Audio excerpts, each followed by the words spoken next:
¿Crees que conoces la Edad Media? Pues no es para nada como te la contaron.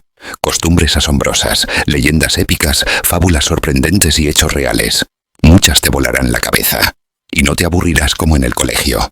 Si te gusta lo misterioso, lo épico y lo desconocido, este es tu canal. Suscríbete y disfruta. No te arrepentirás. ¿Y si te dijera que existió una ciudad entera que desapareció de la faz de la tierra en una sola noche, y que nadie volvió a verla jamás? No es una leyenda inventada. Hablamos de un caso real, documentado en crónicas antiguas chinas. Una ciudad viva, con familias, mercados, templos, gobernantes, tragada por la tierra. ¿Fue un desastre natural?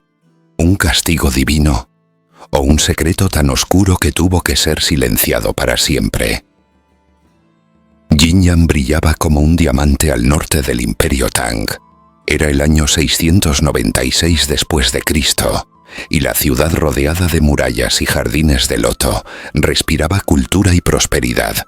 Comerciantes de seda, monjes budistas y militares convivían bajo el amparo del gobernador imperial. Cada noche, miles de faroles iluminaban sus calles adoquinadas, reflejando una ciudad viva y en expansión. Las campanas del templo mayor marcaban el ritmo de los días, mientras rumores de guerra con los khitanes del norte empezaban a preocupar a los sabios. El gobernador Wei Sheng recibía informes extraños. Temblores leves, grietas que se abrían en los campos, animales que huían de las colinas. Nadie prestó atención. La tierra, pensaban, solo se estiraba tras las lluvias. Pero había algo más. Un anciano llegó desde el monasterio de las montañas advirtiendo un desequilibrio en los elementos. «La ciudad está maldita», murmuró. Nadie lo creyó. Aquella noche la ciudad celebró el Festival del Dragón. Las danzas, el vino y el fuego llenaron las calles. Nadie sospechaba que estaban bailando sobre el borde de un abismo. Y cuando las campanas tocaron medianoche, el suelo comenzó a rugir. Todo comenzó con un sonido sordo, como un trueno contenido bajo tierra. Luego el suelo tembló con violencia. Las casas de madera crujieron. Las murallas empezaron a desmoronarse.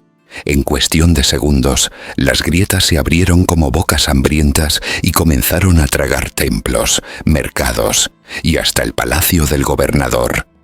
Wei Sheng intentó organizar una evacuación, pero era demasiado tarde. Los caminos se rompían bajo los pies. Las linternas caían una a una, como si la ciudad fuera apagándose poco a poco. El cielo estaba despejado, pero en el aire flotaba polvo y desesperación. Algunos ciudadanos lograron correr hacia las afueras. Otros simplemente desaparecieron con sus hogares, como absorbidos por una fuerza invisible. En el monasterio de la colina, el anciano observaba en silencio. «Ya comenzó», susurró. Desde el río Fen, una columna de barro y vapor se elevó hacia el cielo. Era como si la tierra exhalara por última vez. Y entonces, el silencio. A la mañana siguiente, donde antes había estado Jinyan, solo quedaba un enorme cráter, árboles rotos y niebla. La ciudad había desaparecido. Y lo más extraño, nadie escuchó un solo grito. Fue como si todo hubiese ocurrido dentro de un sueño del que no se podía despertar. El aire se volvió denso, espeso como la melaza. Los aldeanos que intentaban escapar vieron con horror cómo el suelo bajo sus pies comenzaba a temblar. No era un simple terremoto. Era como si la tierra estuviera respirando, hinchándose y colapsando como un pecho enfermo. Los árboles se torcían.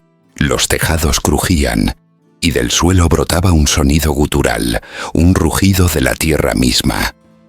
Zhao Liang, el escriba del Templo del Sur, fue uno de los primeros en ver la grieta. Se abrió como una herida en medio de la plaza del mercado, tragándose un puesto de frutas y a 3 niños que jugaban a esconderse. Intentó correr, pero el suelo se hundió bajo sus pies como si lo reclamara. Solo logró escribir una línea más en su crónica. El dragón despertó. Mientras tanto, en los corredores del palacio, La princesa Wenxiu forcejeaba con 2 criadas que intentaban bajarla al nivel inferior.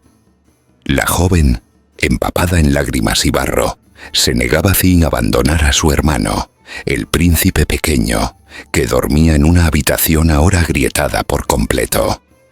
El suelo crujía, las estatuas caían, una lámpara encendida explotó al tocar el suelo, extendiendo llamas que lamían las cortinas de seda imperial. En las afueras, los monjes budistas entonaban mantras sin cesar, rodeados por un círculo de fuego que ellos mismos encendieron. Decían que solo el fuego podía calmar al espíritu bajo la montaña. No es un dios, es una bestia herida, gritaba uno de ellos mientras arrojaba incienso en llamas al centro del círculo.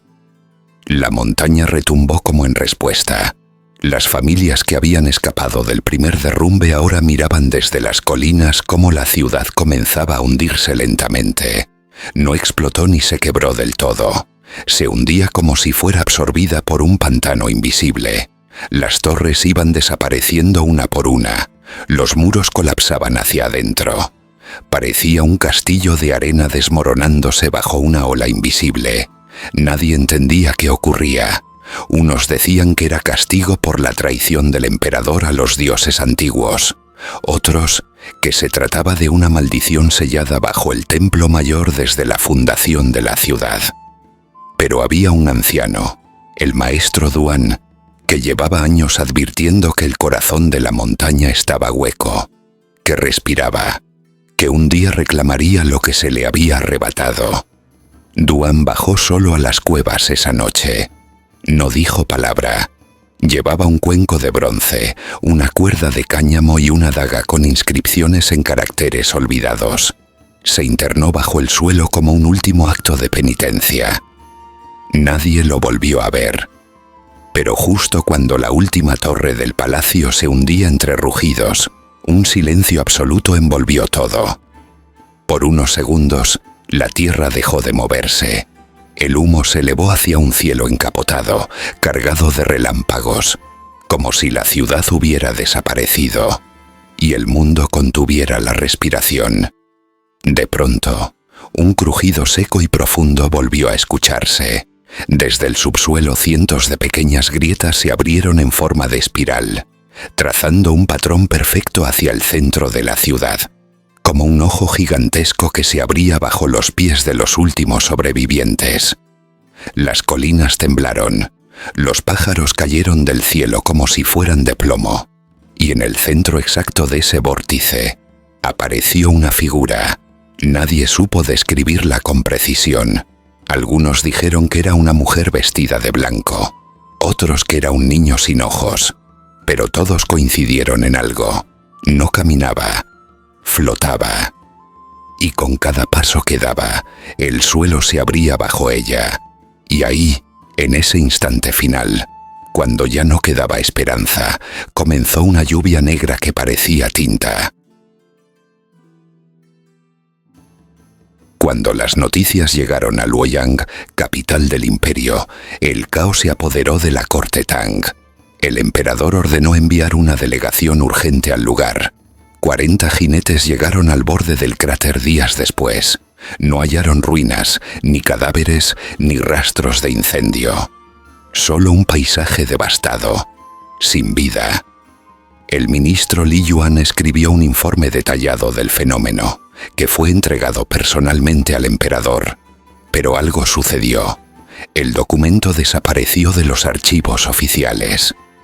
El nombre de Jinyang fue borrado de mapas y registros. Los testigos fueron enviados a zonas fronterizas. Se prohibió hablar del tema. Algunos pensaron que la ciudad había sido castigada por conspirar contra el trono.